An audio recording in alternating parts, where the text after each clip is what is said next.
E aí, pessoal, o que vocês acharam dessa paisagem que abriu a nossa videoaula? O que vocês acharam da música? Hein? Já descobriram de qual região nós estamos falando?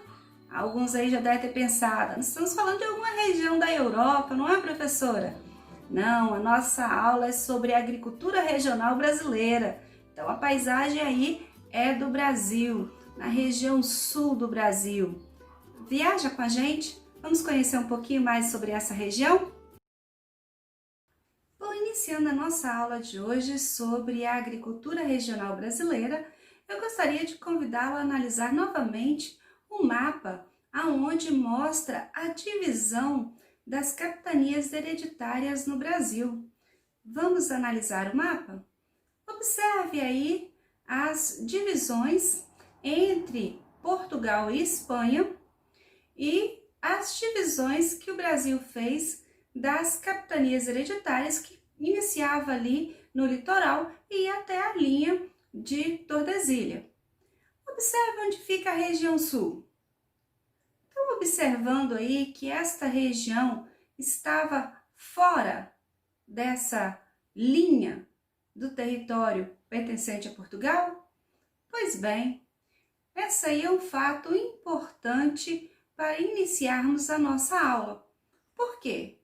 Porque a região sul do Brasil, ela está localizada numa região de clima subtropical, um clima bem parecido com o clima europeu.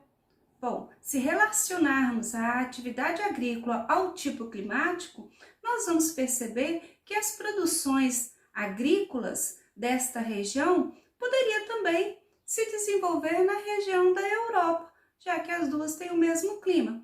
Então não era muito interessante para Portugal desenvolver nenhuma atividade ali, como ocorreu com a cana-de-açúcar na região do Nordeste ou com o café na região do Sudeste. Tá? Então, ali nós já vamos ter uma questão bem interessante. Mas a linha de Tordesilha não foi uma barreira para o avanço de Portugal pelo território brasileiro, como nós já vimos em aulas anteriores. Ocorreu também na região sul. Só que essa colonização, ela vai se destacar por uma colonização que nós denominamos de colonização de povoamento. O que é uma colonização de povoamento? Diferente da chamada colonização de exploração. Qual a diferença das duas? Bom, uma colônia de exploração, a ideia era exatamente isso, explorar, tirar as riquezas, o que se pudesse produzir e voltar para a Europa, retirar as riquezas daqui do Brasil e levar para os países europeus. Já a colônia de povoamento, ela traz aí uma outra conotação, que é de povoar, ou seja, de produzir riquezas, mas com uma ideia de fixar essas riquezas no próprio território brasileiro, tá? Então essa é uma boa diferença dos tipos de colonização que ocorreu no Brasil na região do Nordeste e na região Sudeste. Ela é muito parecida com a exportação de produtos, né? Como todo produto era feito para exportação, de uma colônia de exploração. Muito bem. A agricultura, né, ela vai iniciar na região sul lá por volta do século 17, só que com uma característica de abastecimento regional. E essa agricultura, ela vai inicialmente atender às necessidades da região sul, mas depois também ela passa a atender principalmente a região de São Paulo, e principalmente com a pecuária extensiva que era feita ali na região de Santa Catarina, na região onde nós temos a colônia do Sacramento. Essa foi uma área de grandes propriedades de terra, aonde você tinha o aproveitamento dos pampas, que era uma vegetação muito com a característica, né, natural, mas muito propícia à criação de animais. Ela foi utilizada para isso. tanto que o abastecimento da região de São Paulo e, né, das demais regiões do Sudeste era feito, abastecimento ali de carne por essas regiões, principalmente aí com um papel muito importante aí, os tropeiros que viajavam o Brasil inteiro, né, conhecido na época, levando seus produtos, comercializando seus produtos e no percurso aí fundando diversas cidades nos locais aonde ele parava para negociar aí o gado. Então, é interessante esse ponto da agricultura na região sul. Uma outra coisa que chama a atenção na região sul é a sua característica cultural, formada basicamente aí por descendentes de italianos, alemães, eslavos que vieram para o Brasil em busca de oportunidade de ter a sua própria terra. Então, a agricultura familiar ganha força nessa região. Essa agricultura familiar, que nós já trabalhamos em aula anterior, ela tem aí uma importância muito grande. Por quê? Porque ela é responsável pela alimentação da população local, visto que as grandes propriedades tinham uma função de exportar os seus produtos. No século XIX, então, vamos ter aí o crescimento dessas atividades na região sul e o que vai fazer com que a região tenha um bom desenvolvimento econômico. Inclusive, esse desenvolvimento vai se refletir na qualidade de vida da população, chamado IDH, Índice de Desenvolvimento Humano. Se nós analisarmos o Índice de Desenvolvimento Humano das regiões, aliás, os estados da região sul, nós vamos ver que parece muito com o dos países desenvolvidos. Exatamente. Olha bem, a gente tem aí um IDH acima de 0,800, considerado aí um nível alto de desenvolvimento.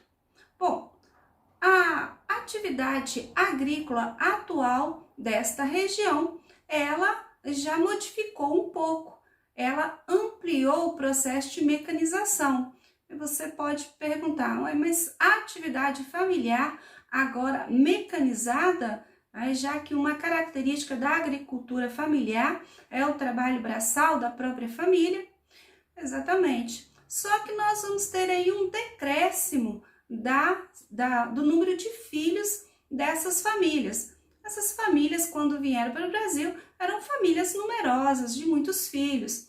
Atualmente, o número de filhos por família caiu muito, parecido aí com os países desenvolvidos, 1, 2 filhos por casal, o que tem exigido a automação de diversas propriedades, que mesmo tendo aí uma característica de propriedade familiar, não deixaram de evoluir. Uma outra coisa que chama a atenção ali também seria o tamanho das propriedades. Essas propriedades familiares eram pequenas, sendo que, ao dividir com os filhos, se tornam cada vez menores. Então, muitos migraram para a região centro-oeste do Brasil em busca de novas terras.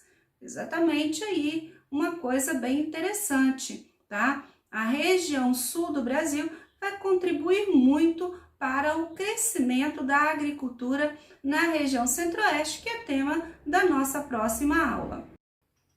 Bom, como está hoje a agricultura na região sul? Bom, ela tem aí essas duas estruturas muito bem definidas. Nós temos aí a agricultura familiar, que ainda se desenvolve muito na região com produtos como o milho, o feijão, a batata, a maçã, a laranja.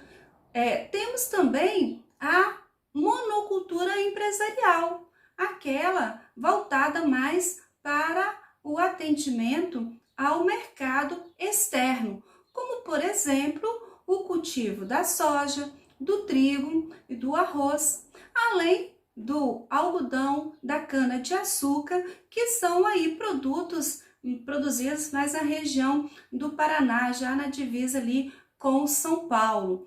E, claro, a pecuária, que ainda é um elemento importante da economia da região do Rio Grande do Sul.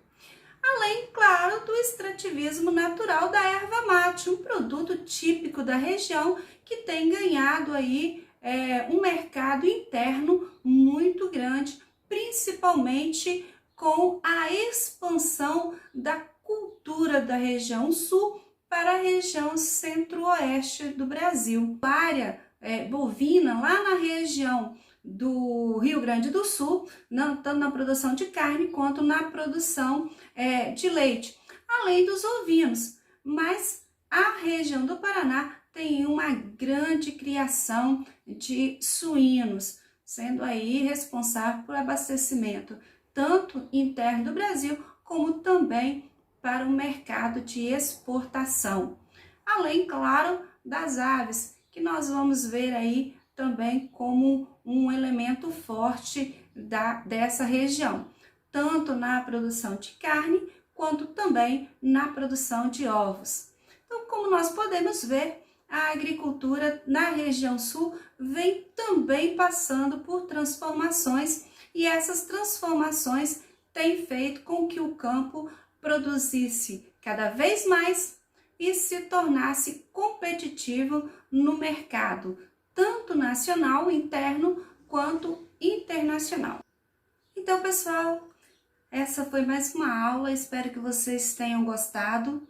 A nossa próxima aula será sobre a agricultura na região do Centro-Oeste. Não perca, semana que vem nós temos aí mais uma aula de revisão da agricultura regional brasileira.